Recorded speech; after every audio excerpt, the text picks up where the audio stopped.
Welcome back to Midnight Digital Decay. August 30th, 1797 AD.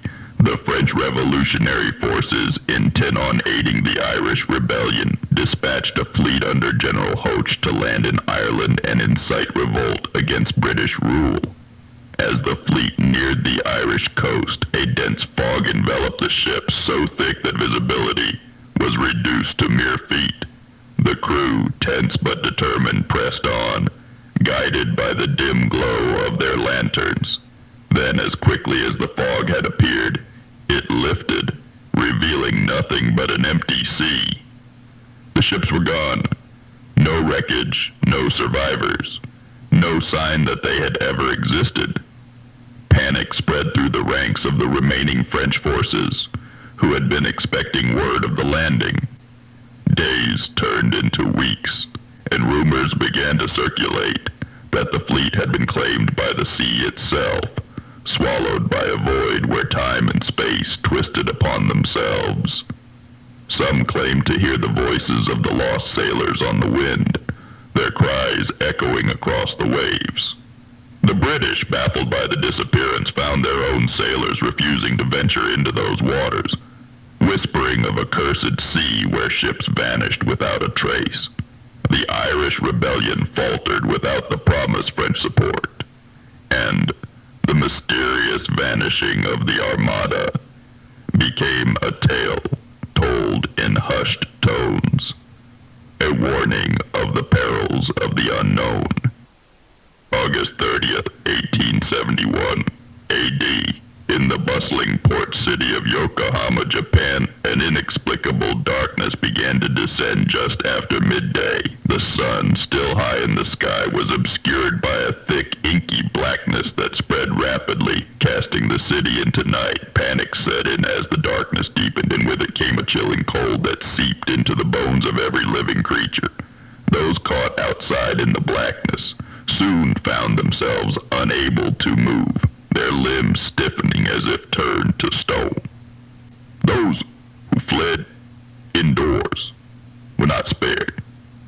The shadows inside their homes began to move, shifting and writhing with a life of their own. Soon, screams echoed through the city as the shadows reached out, dragging people into the darkness, their bodies disappearing without a trace.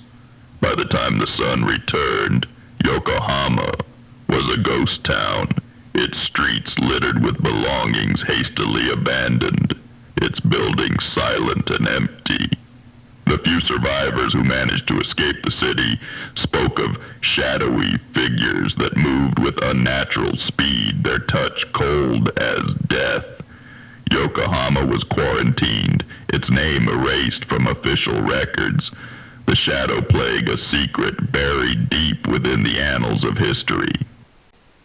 August 30th, 1923 AD. Deep in the heart of Sussex, a small village was preparing for the harvest festival. The townsfolk were busy decorating the square when the wind began to stir, carrying with it a strange, almost imperceptible sound, a whisper, soft and insistent, that seemed to come from the surrounding woods.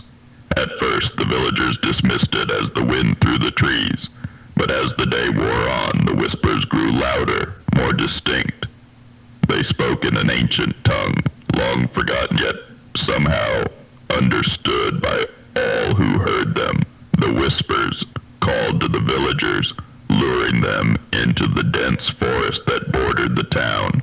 One by one, they ventured into the woods, their faces blank, eyes glazed with a trance-like calm.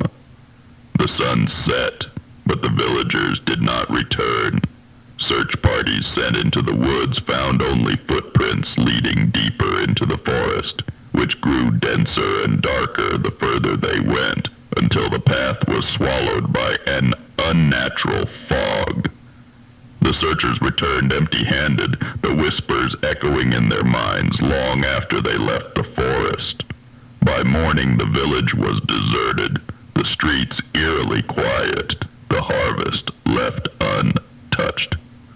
The Whispering Woods became a place of fear, its borders marked with warnings, and those who wandered too close claimed to hear the voices still calling from the depths. Please like, comment, and subscribe for more of this content.